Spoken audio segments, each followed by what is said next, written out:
Bueno, buenas tardes, ¿cómo están? Mando un saludo a todos. Me es una alegría para mí compartir un domingo más con ustedes. Después de un tiempo, hace poco hicimos la prédica compartida con Flor. Y bueno, hoy me toca volver a venir hoy a compartir una palabra, a buscar a Dios juntos con ustedes, como familia, como comunidad que somos.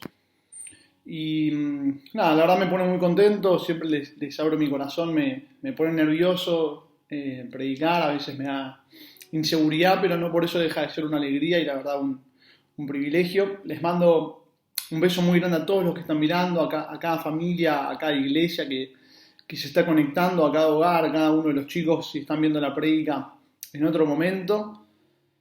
Y bueno, hoy es un día para buscar a Dios, para encontrarnos con Dios. Es un momento para separar, para decir, Dios, yo te necesito. Quiero reconocer que te necesito. Vine acá necesitado, hambriento, con ganas de buscarte, deseoso de conocerte. Así que aprovechemos esa oportunidad, aprovechemos que si estamos hoy acá es porque el Espíritu nos trajo, porque Dios nos busca, porque Dios nos habla. Y tomemos este tiempo y separemos nuestro corazón y nuestros pensamientos de todo lo demás, de todas las cosas que fueron pasando en la semana para poder hoy concentrarnos en Dios, ¿no? Yo creo que hay un deseo en nuestro corazón que llama a Dios, que busca a Dios constantemente. Y que estos momentos son para darle lugar a ese deseo y a esa voz. Así que les propongo oremos y empezamos la palabra. Jesús, gracias Dios. Gracias porque somos tus hijos, somos tu pueblo, Dios, y vos tenés cuidado de nosotros. Tenés cuidado de nosotros, Señor.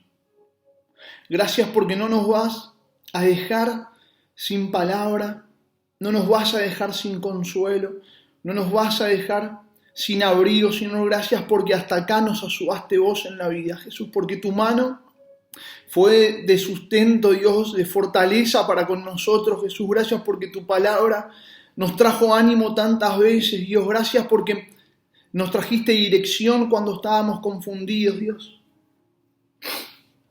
Porque nada se escapa de tu control, Dios.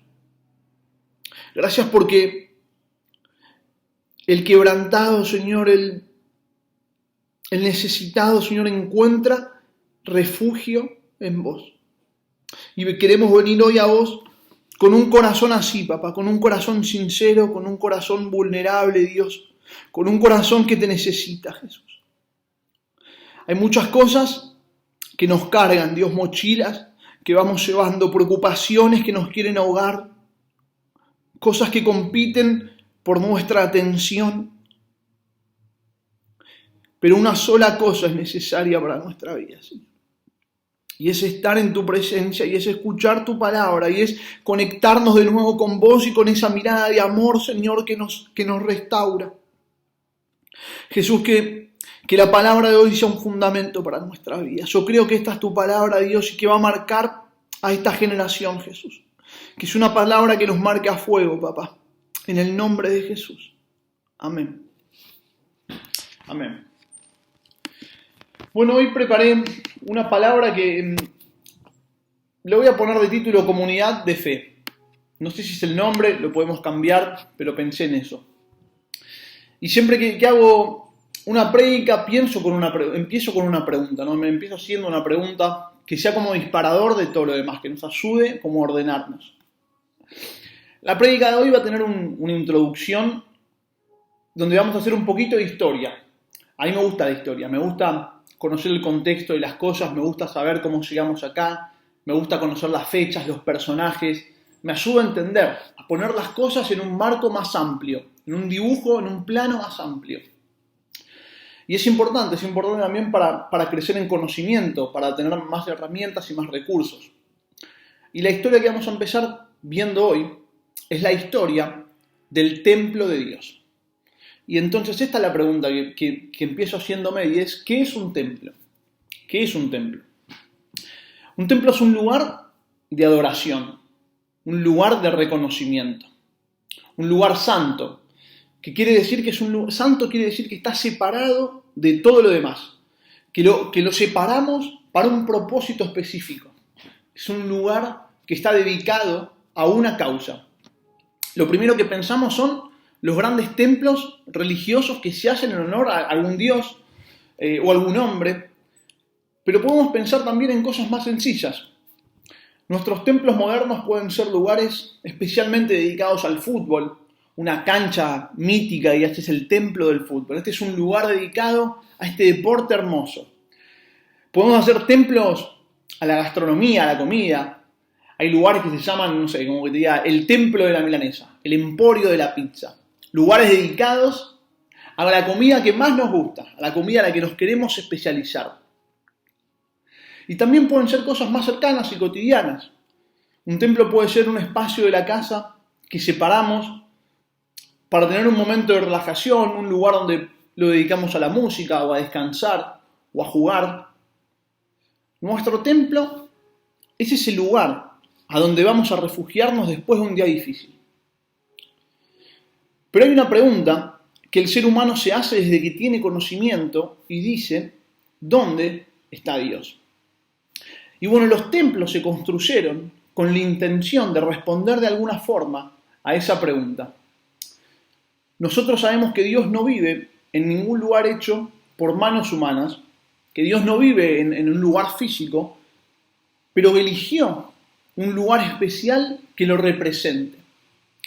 Una forma donde lo invisible de Dios se hace visible. El templo entonces es ese lugar de encuentro y de entrega. De entrega porque dejamos todo lo demás de lado, reconociendo que tiene una importancia secundaria, y de encuentro porque dejando todo eso salimos a encontrarnos con un otro. Salimos al encuentro de Dios. Y cuando vamos a la Biblia, haciendo un poco de historia, hoy vemos que estos lugares de encuentro fueron cambiando, que los puentes que unen el cielo y la tierra se fueron moviendo de lugar. Y hoy quiero empezar haciendo un repaso rápido de esos lugares especiales que eligió Dios. Cuando vos vas a la Biblia y empezás leyendo Génesis, vas a ver que desde Adán a Moisés, desde Adán hasta Moisés, Dios se va encontrando con las personas en diferentes lugares. Y en cada lugar donde esas personas se encontraban con Dios construían algo que nosotros llamamos altar, que podían ser algunas piedras apiladas, alguna forma de señalizar, algo que quede como una marca, un recordatorio de que ahí hubo un encuentro con Dios. Lo vemos en las historias de Noé, después del diluvio, dice que levantó un altar. Los vemos en las historias de Abraham, de Jacob, y en un montón de otros que sirven ejemplo, donde llegan a un punto, una noche, un momento donde se encuentran con Dios y construyen un lugar que sirva de recordatorio. Pero hubo un momento en la historia de Israel donde Dios eligió un hombre, que se llamaba Moisés, y le mostró una visión, se lo llevó a una montaña, y en visión le mostró un diseño, como una imagen, del lugar que quería que le construyeran. Y si ustedes quieren leer la historia, esto es Éxodo 25, Dios les dice, y van a hacer un santuario en mi honor, y yo voy a habitar en medio de ustedes. El nombre de este primer lugar, de este primer edificio, de esta primera construcción ya más formal que se hace, es tabernáculo. No sé si alguna vez lo escuchaste hablar, pero fue el tabernáculo. Israel era un pueblo, pero todavía no tenía un territorio donde quedarse, donde estar de forma fija. Y por eso el tabernáculo era literalmente una carpa grande. Una carpa que el pueblo de Israel armaba y desarmaba cada día, y al otro día volvían a moverse y la volvían a armar y a desarmar. Adentro tenía varios muebles, y cada uno, adentro de esa carpa había varios muebles, y cada uno tenía una función para poder entender a Dios.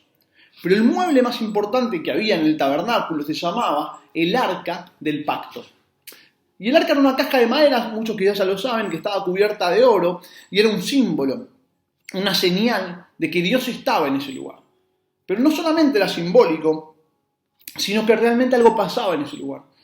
Que Dios hacía presente. Él dice, en ese lugar yo voy a mostrar mi gloria, mi reflejo, mi resplandor.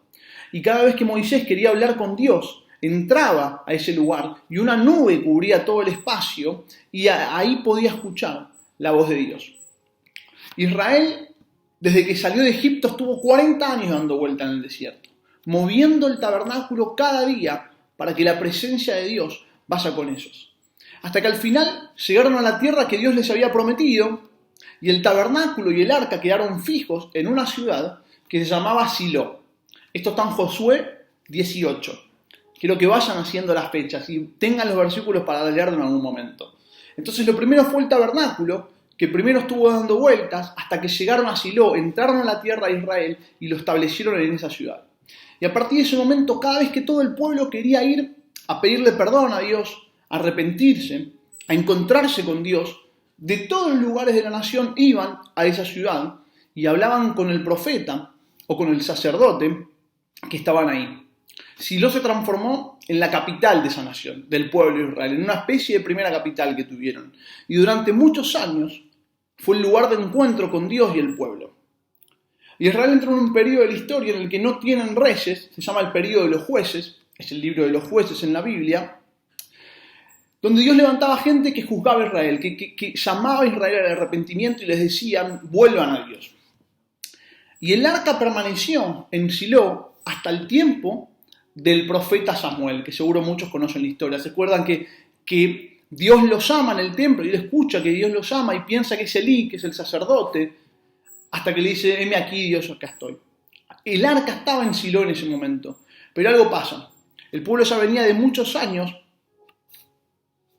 alejándose de Dios, olvidándose de Dios. Y en un momento, en 1 Samuel 4, si lo leen, dice que Dios entrega a la nación y suben los filisteos, que es un reino enemigo que tenían en ese momento, y entran a la ciudad y roban el arca del pacto, roban el símbolo de la gloria de Dios. Por 7 meses Israel se queda sin arca, hasta lean después la historia, hasta que la devuelven, pero una vez que la devuelven la ciudad ya había quedado como destruida, había quedado abandonada. Si ustedes después leen Jeremías, van a ver que Dios dice, yo abandoné la ciudad de Silo porque ustedes se apartaron de mí.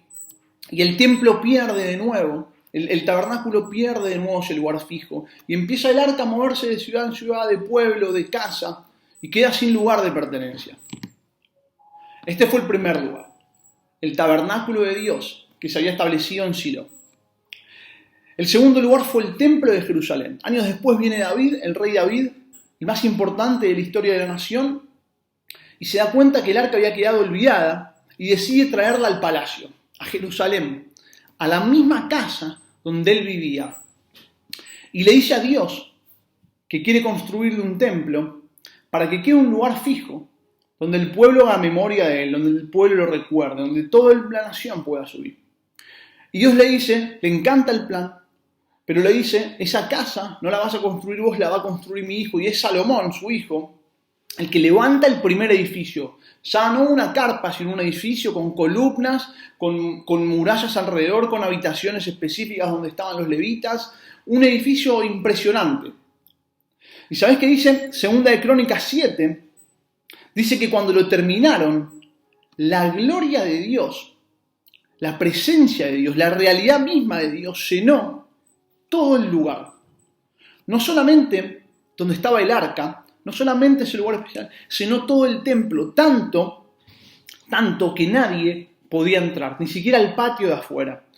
Y ese día Dios le hace una promesa al pueblo y le dice, mis ojos y mis oídos van a estar atentos a la oración que se haga en este lugar. Y ustedes, Israel, van a ser mi pueblo. Dios es Dios de todos, es Dios de todas las naciones, es Dios de toda la creación.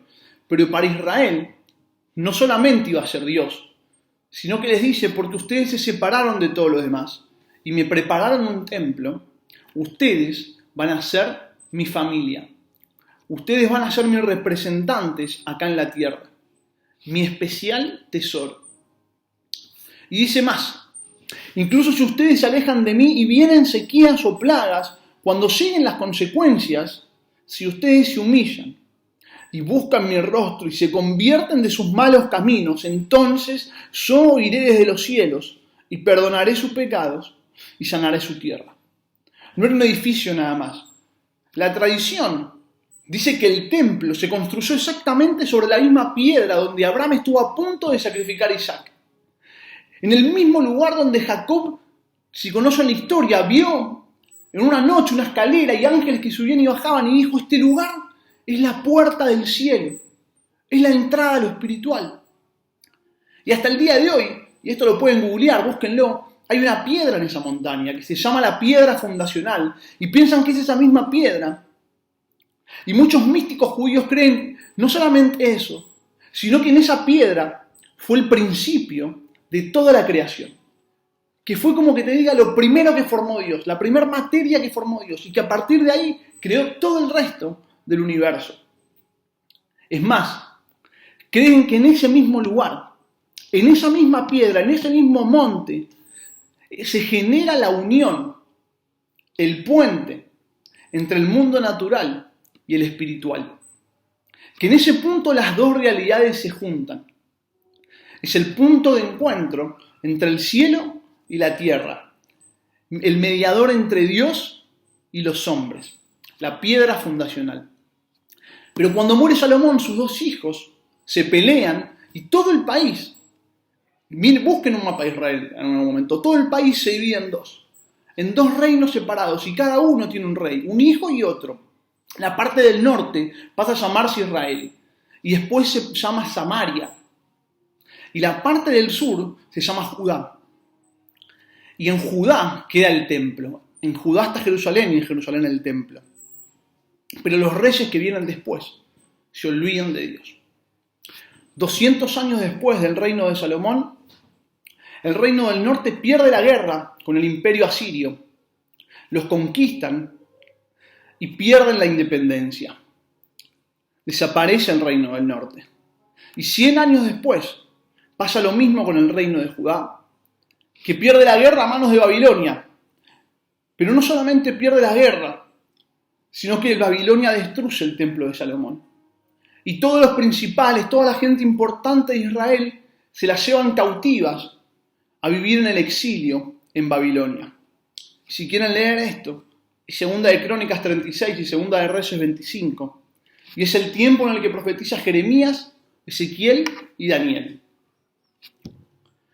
Tuvieron que pasar 70 años más para que Israel vuelva a Jerusalén y armen un segundo templo, pero mucho menos impresionante, mucho más pequeño, mucho más sencillo que el anterior y con un detalle importante. Ya no estaba el arca. Tenían un edificio, pero estaba vacío y no era solamente el mueble lo que faltaba.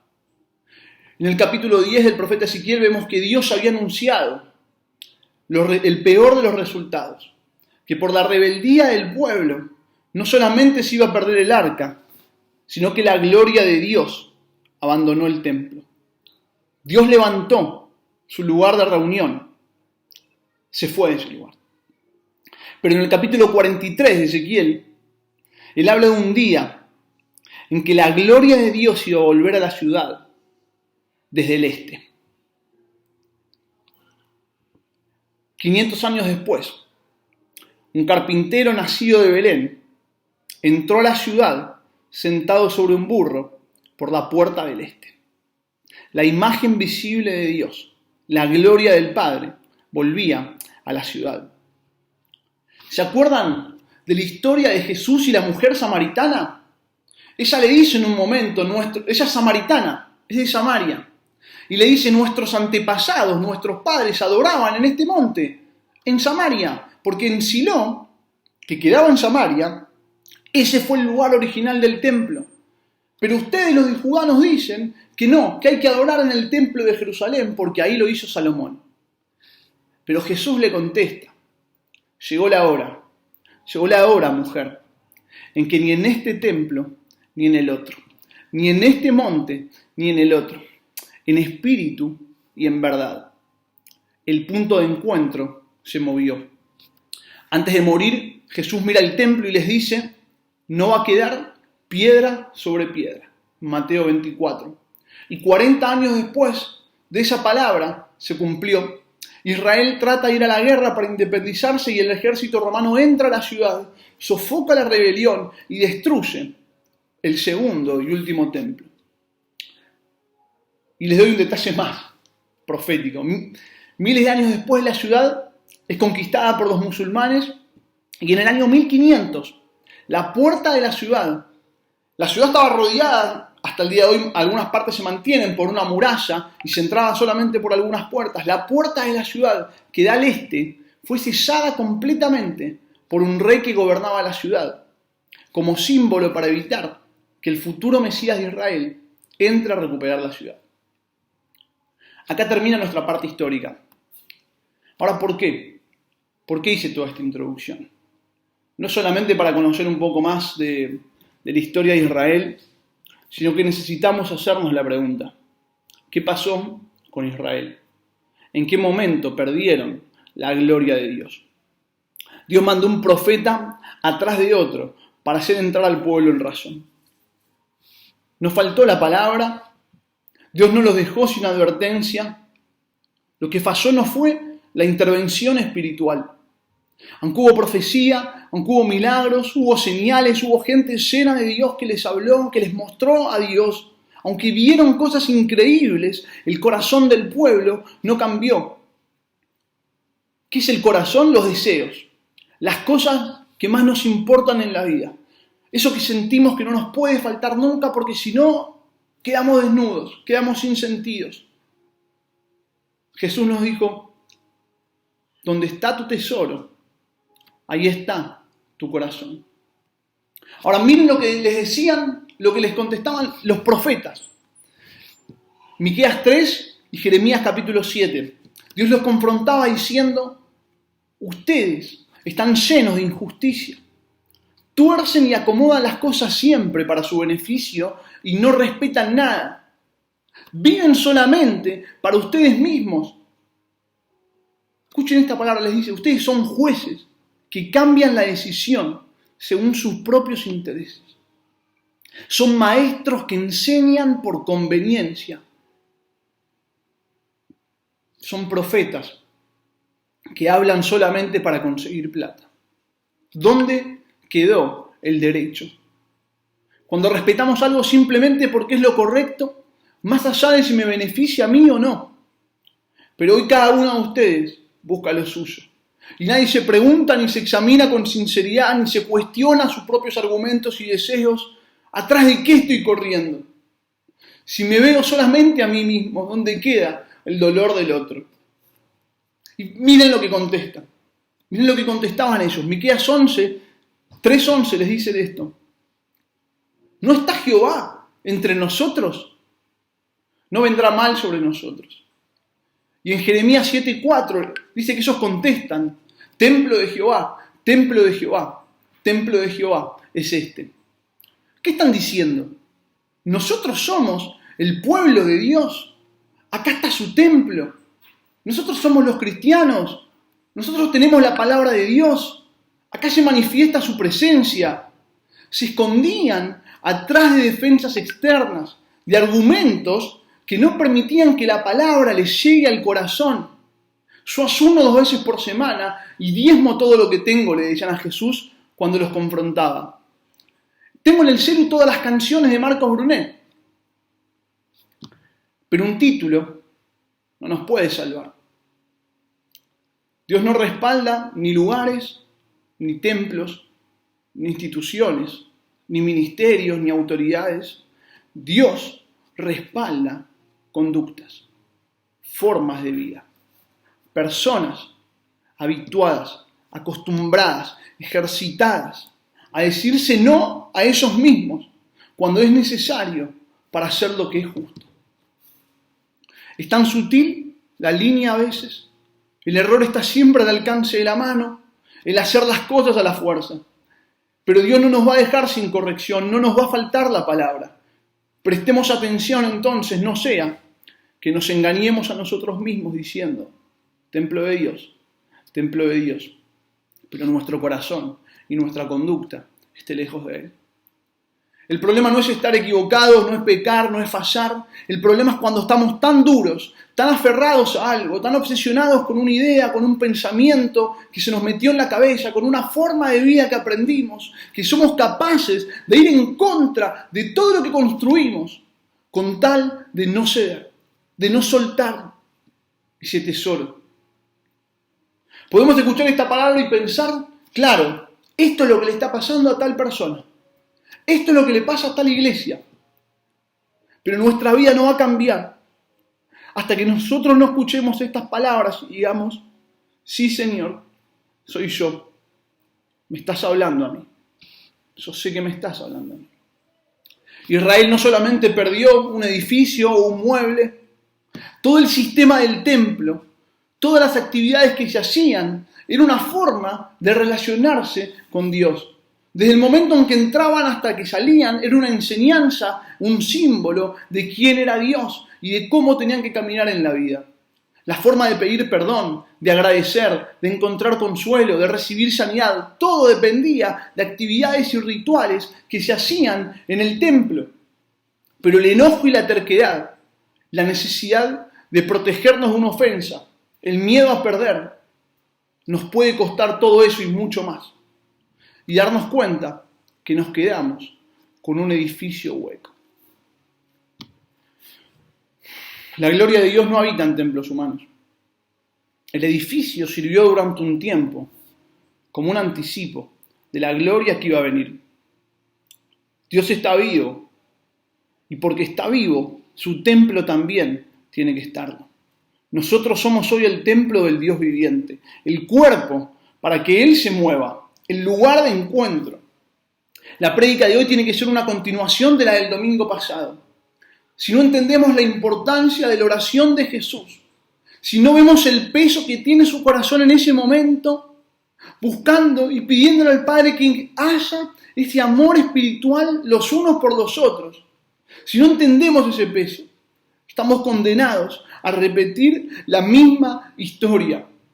Si no nos conmueve ver a Dios orando por amor, ¿qué es lo que nos va a sacudir el corazón? Después de ser confrontados muchas veces, sin que haya ninguna señal de arrepentimiento, Silo fue conquistada. Jerusalén fue destruida. Ellos tuvieron la gloria de Dios y la perdieron. La misma advertencia que recibió Israel, la tenemos nosotros hoy. El egoísmo, la avaricia, la astucia y el engaño que hablamos en las prédicas pasadas, el enojo, el orgullo, rompen la comunión y destruyen el templo de Dios. Y sin templo no hay gloria, sin cuerpo no hay vida. Pablo le dice en 1 Corintios 3:16 a la iglesia, ustedes no saben que son el templo del Dios vivo y que el Espíritu de Dios habita en ustedes. Si alguno destruye el templo de Dios, Dios le destruirá a él, porque el templo de Dios, el cual son ustedes, santo es. Entonces, ¿cómo sabemos dónde está nuestro corazón? A veces le damos respuestas muy filosóficas a esta pregunta. Y estamos acostumbrados a espiritualizarlo todo. No hace falta que estemos hace mucho tiempo en la iglesia para saber cuál es la respuesta correcta. Jesús es mi felicidad. Y todos repetimos las mismas frases y las mismas canciones. Pero no podemos quedarnos solamente con las apariencias. No alcanza solamente con tener una buena intención. Si algo es real o no en nuestra vida, va a quedar en evidencia, no por lo que decimos o lo que sentimos, sino por lo que hacemos. Imaginen un partido de fútbol. Van dos a buscar una pelota. Uno levanta la pierna y se la pone en la rodilla al otro. ¿Qué es lo primero que va a decir? Disculpa, fue sin intención, quise ir a la pelota. Sí, bárbara tu intención, pero los ligamentos los tengo rotos ahora. Cuando la intención es genuina, va acompañada de actos. Y si esos frutos no aparecen, es el momento de preguntarnos si la intención era sincera. La fe sin obras es muerta. Son nuestras conductas las que revelan dónde estamos realmente. Entonces tenemos que ir al hueso y respondernos con sinceridad. ¿Qué demuestran mis conductas? Sí, mi corazón dice que mi intención es amar a Dios y amar al prójimo, pero necesito ver si mi vida refleja eso o no. Nadie en esta iglesia va a decir que es materialista. Enseguida vamos a hablar del valor de los vínculos. Pero ¿qué haces cuando tenés plata en el bolsillo? ¿Qué es lo primero que pensás? Pablo decía, sé vivir con abundancia y sé vivir con escasez. Tenemos un corazón que sabe disfrutar más allá de la situación. Un corazón que valora lo sencillo. ¿O necesitamos cada vez más? No te respondas con intenciones y con frases armadas. ¿Qué auto querés tener? ¿A dónde pensás cuando te dan las vacaciones? Cuando puedes ir de vacaciones. ¿A dónde pensás ir? ¿A dónde te imaginás? ¿Qué ropa te gusta comprarte? ¿En qué casa te imaginás vivir? ¿Puede ser que tengas lo mejor de todo esto, igual tu corazón se mantenga en sencillez? Sí. Pero solamente si podés responder con sinceridad que serías igualmente de feliz viajando en colectivo, igualmente de feliz alquilando en una casa, igualmente de feliz con la ropa que pudiste comprarte. Y aún así te diría, tené cuidado, porque es mucho más fácil acostumbrar un corazón sencillo a la abundancia que hacer el camino incorrecto, que hacer el camino al revés, que hacer el camino inverso. Es mucho más fácil acostumbrarnos a tener muchas cosas, es mucho más fácil acostumbrarnos a tener la mejor ropa, a ir de vacaciones al mejor lugar, a tener el mejor auto, que habiendo tenido todo eso, poder dejarlo de lado y mantener la sencillez. Miremos bien, no sea cosa que poco a poco lo que decimos y lo que hacemos se vaya separando cada vez más. Que nuestras intenciones y nuestras conductas no entren en contradicción. Las verdades de fe no son para tenerlas resaltadas en la Biblia, son para que transformen nuestra forma de vida, nuestras decisiones cotidianas. Pablo decía en Gálatas 6:17, yo llevo en mi cuerpo las marcas de Cristo. ¿Cuál es la marca del cristiano? ¿Cuál es la señal? El logo. El pescadito pegado atrás del auto. La corona. Antes era una cruz, en una cadenita o en un crucifijo. Hoy somos más modernos y las tenemos tatuadas. ¿Qué nos identifica como cristianos? Que no consumimos drogas o alcohol, o que no vamos más a bailar, que no decimos malas palabras, que escuchamos adoración. Cuando en un momento vienen a Pablo a cuestionarle lo que él estaba enseñando, a poner en duda su fe, a decirle que ellos eran mejores cristianos. Le vienen a pedir credenciales de su fe, le vienen a pedir algo que lo respalde. ¿Saben qué les contesta? 2 Corintios 11, ¿saben qué le contesta? ¿Son cristianos? Yo también. ¿Son hijos de Dios? Yo también. ¿Sirven a Cristo? Son mucho más. Estas son mis marcas. En trabajo y en fatiga, en muchos desvelos, en hambre y sed, en muchos ayunos, en frío y en desnudez, y además de otras cosas, lo que sobre mí se agolpa cada día la preocupación por todas las iglesias. ¿Quién enferma y yo no enfermo? ¿A quién se le hace tropezar y yo no me indigno? Estas son las marcas de Cristo. ¿Tenés estas marcas en tu vida? ¿O son solamente frases, pero tus conductas están en otro lado? ¿Sabes cuáles son nuestras marcas? Esa noche que te fuiste corriendo a buscar a una persona porque estaba en una crisis de abstinencia. Las marcas de Cristo son esos momentos que te separaste de lo demás para compartir con un chico, con una chica que necesitaba hablar esa tarde. Son las comidas que dejaste de comer vos para darle de compartir a una persona que no tenía. Son las noches que no pudiste dormir orando o en preocupación por una persona que estaba lejos de Dios. Esas son las marcas de Cristo. Esas son las marcas, las señales de la iglesia de Dios. El otro día estaba leyendo que en total los judíos tienen registrados 613 mandamientos. Y un 40% de todos esos mandamientos no los pueden cumplir porque no existe más el templo. Porque eran mandamientos que Dios les había dado, enseñanzas que Dios les había dado para cumplir en el altar, en el arca, yendo al templo. ¿Sabes qué quiere decir eso? Que hay un 40% de promesas de Dios, un 40% de la realidad de Dios que les tenía preparada, que no la pueden caminar porque falta algo. Hay un ejercicio de la fe que quedó rengo porque se quedaron sin templo. Hay una fe parcial. Hay un medio caminar. ¿Y sabes qué quiero que entendamos hoy? Que de la misma manera que Israel no puede vivir y disfrutar su fe de forma completa sin el templo, nosotros no podemos seguir a Jesús, no podemos caminar el cristianismo de forma completa si no es practicándolo y compartiéndolo en un cuerpo y en una comunidad. No quiere decir que todas las iglesias tienen que tener hogares, no quiere decir que todos tienen que vivir en una casa compartida, pero si no es una fe que nace y se expresa en comunidad, hay una gran parte de la realidad de Dios que no estás pudiendo recibir, que no vas a poder acceder porque se entiende solamente en el cuerpo. Es una semilla de amor que tiene como fruto actos de entrega y compromiso por el otro.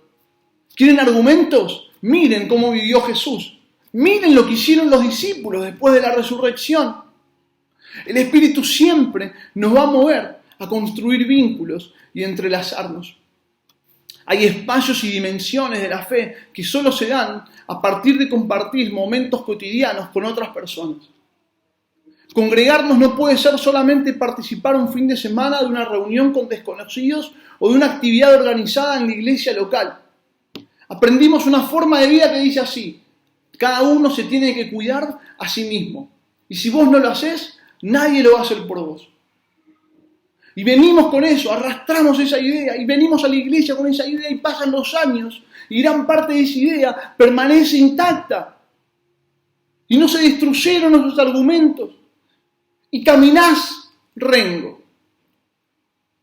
Necesitamos bajar a la posición donde nos dejamos afectar por la vida del otro.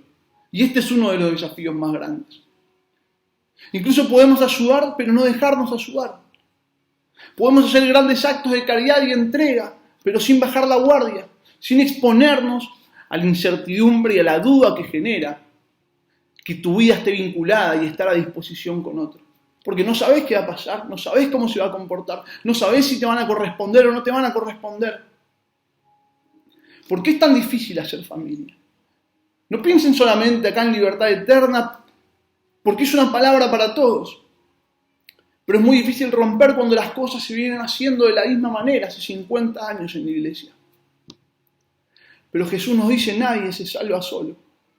La salvación es una decisión personal que toma cada uno entre vos y Dios. Pero el camino para llevar a la práctica esa fe siempre es vincular, siempre te pone en contacto con el otro, siempre te pone a disposición de un otro. No hay fe y no hay verdadero amor cuando no se manifiesta en una persona que tenés al lado.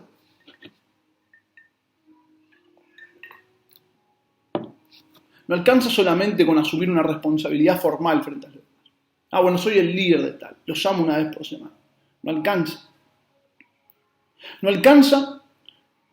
Esto nos pasa simplemente con decir: bueno, yo no le deseo el mal a nadie. No tengo malas intenciones para nadie. Que cada uno haga lo suyo. No alcanza tener esa intención pasiva, ese no hacer mal. Hay un llamado no solamente a no hacer el mal, sino a hacer el bien. No solamente a no desear el mal, sino a hacer el bien. A salir por el otro. Te tiene que desorganizar la agenda, te tiene que desorganizar la vida, te tiene que comprometer la economía, te tiene que modificar todo, te va a modificar la crianza de tus hijos, te va a modificar a dónde vas a ir de vacaciones, te va a modificar a dónde vas a vivir, te tiene que trastornar la vida. Significa asumir que a partir de este momento nuestras decisiones personales y sus consecuencias no nos afectan más solamente a nosotros, tienen un impacto en los demás, porque estamos relacionados. Porque compartimos el tiempo. Que no podemos pensar solamente en lo que nosotros queremos, sino también en lo que le pasa a la persona que está al lado. Que no podemos estar solamente en posición de recibir y agradecer porque los demás nos gestionan soluciones, sino que tenemos que ir nosotros a gestionar soluciones para los demás. Seguramente me estás escuchando y vas a pensar y decir: Sí, pero es difícil. Y tenés razón. Fui papá hace 8 meses y cada vez que me preguntan cómo estoy les digo lo mismo. Cansado, pero feliz. Es difícil, pero es hermoso y te lo recomiendo. Estamos llenos de vida, de fuerza. Y es hermoso encontrar algo que nos motive tanto, que nos identifique tanto, que nos dé la tranquilidad y la convicción de que vale la pena poner toda esa vida, toda esa fuerza, todo ese tiempo por andar ese camino. El camino de Jesús es hermoso. Jesús se levantaba a la mañana y lo primero que veía era a Juan o a Pedro durmiendo al lado. Las experiencias de fe que tenían eran compartiendo el desayuno o saliendo a pescar para preparar la cena. Durante 3 años aprendieron lo que era el amor cotidiano, el Dios que camina entre nosotros, que se lavaba los dientes a la mañana y se iba a pescar. ¿Cuál era el mensaje que Jesús estaba dando? Acá está mi felicidad. Poca cosa es la vida como rey. No me quiero perder las tardes tomando mate y jugando al truco con Mateo y con Santiago. ¿Por qué tenemos que preguntarnos todas estas cosas? Porque adentro nuestro hay una guerra, hay un conflicto permanente, hay deseos que se cruzan y se niegan el uno al otro, que se vuelven incompatibles. Y yo sé que muchos acá me van a decir con sinceridad que su intención y su felicidad está en vivir por el otro, que encontraron a Dios en esa forma de vida comunitaria y les creo. También sé que esas intenciones no están solas, que en nuestro corazón también pesan muchas otras cosas y que vamos a tener contradicciones, que estamos rodeados de fragilidad, que tenemos miedo y dudas, que caminamos siguiendo lo que no vemos. Pero si me estás escuchando hoy, yo sé que hay algo dentro tuyo que te dices por ahí. Querés encontrarte con Dios. Capaz no entendiste toda la prédica, pero es por ahí. Toda la creación está sujeta al mismo deseo. Llora y disfruta por lo mismo. Encontrarse con Dios. Responder a la pregunta que nos hicimos cuando empezamos. ¿Dónde está Dios? Lo espiritual y lo natural no se van a juntar porque vayas a una ciudad o a otra. Lo invisible no se va a volver visible porque un arqueólogo encuentra una caja que está perdida. La piedra fundamental que une el cielo y la tierra es otra. Es ese Jesús comunitario, el Dios cotidiano, hecho hombre. La piedra angular que tantas veces desechamos cuando elegimos construir en nuestro egoísmo. Podemos intentar protegernos del mundo exterior, podemos alejar a todo el mundo, que nadie nos lastime, que nada nos frustre, pero entonces ¿quién nos va a salvar de nosotros mismos? No hay otro nombre. ¿Cómo van a verlo si tu vida no está reflejando esa preferencia? Si tus conductas demuestran la misma insatisfacción y los mismos deseos y no una plenitud que te mueve a dejarlo todo.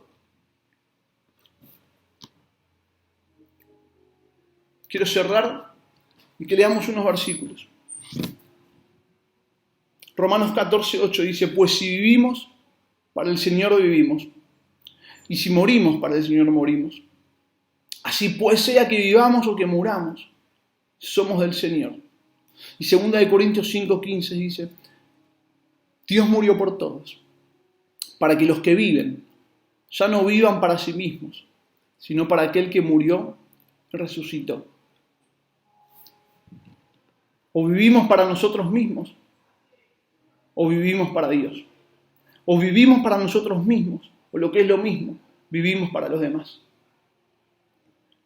Necesitamos escuchar a Jesús orando en ese capítulo de Juan 17, pidiéndole al Padre una sola cosa antes de morir: por Dios, dales tu gloria para que estos sean uno, para que el amor que se tienen refleje en el amor de Dios, para que en el amor que ellos tienen, lo invisible se vuelva visible. Danos esa gloria, danos ese espíritu, para que el mundo crea, para no vivir para nosotros mismos.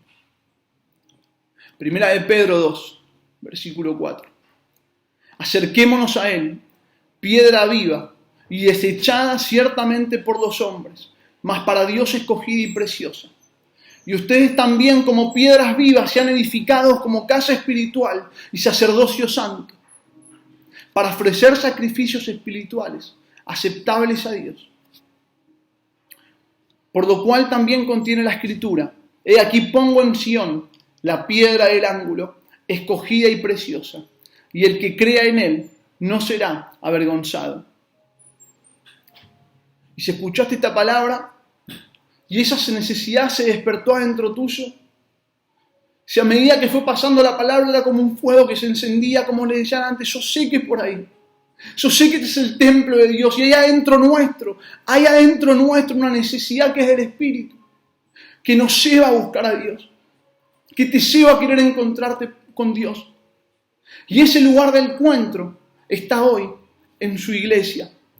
No en un edificio, no en una institución, está en el cuerpo, está en el vincularnos, está en la comunidad. Y te está llamando, te está incomodando a salir de vos mismo, a salir de una vida individual, a salir de una fe personalista que solamente tiene que ver con nosotros y que no transforma la vida de nadie. Porque hay una necesidad de encontrarte con Dios que tenés, de encontrarte con esa gloria de Dios. Cuando los discípulos recibieron la llenura del Espíritu Santo, estaban todos juntos orando y unánimes. Porque el Espíritu viene para respaldar y para glorificar a Cristo. ¿Y sabés qué quiere Cristo? Que se amen los unos por los otros. Y si estás hoy, si llegaste hasta acá con ese deseo espiritual, de ser lleno por Dios, de encontrarte con Dios, es por ahí. Acerquémonos a Él como piedras vivas. Jesús.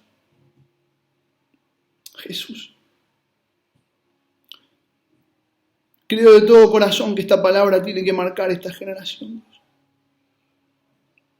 Que ese llamado tuyo está traspasando los cielos y la tierra. Que sean uno para que el mundo crea. Pero por favor, Dios, danos más que palabras. Danos más que frases lindas. Danos más, Señor. Danos un compromiso mayor. Que la voz de Dios que te está llamando desde afuera te conmueva y te saque adelante. Te saque de esa cueva, te saque de ese lugar.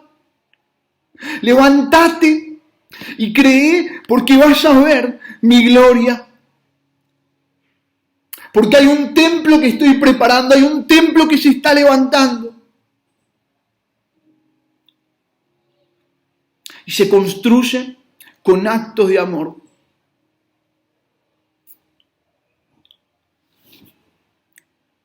Jesús,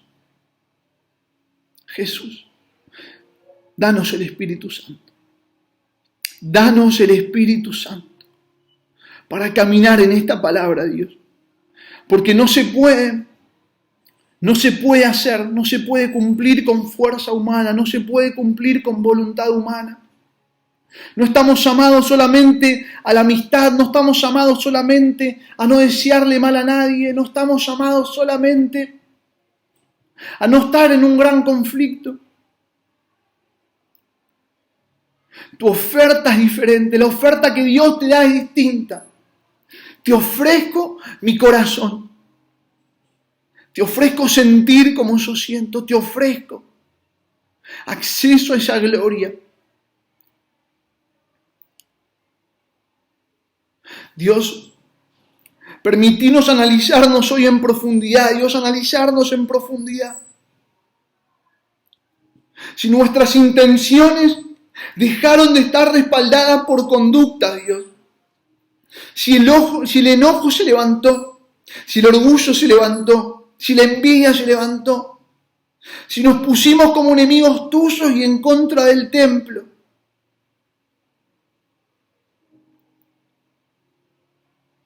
Llévanos, Dios, al arrepentimiento. Llévanos al arrepentimiento. Danos el regalo del arrepentimiento, Dios, en el nombre de Jesús. Queremos tu gloria. Queremos tu gloria en esta tierra. Queremos encontrarnos con esa gloria. Queremos ser un lugar de encuentro, un puente entre el cielo y la tierra.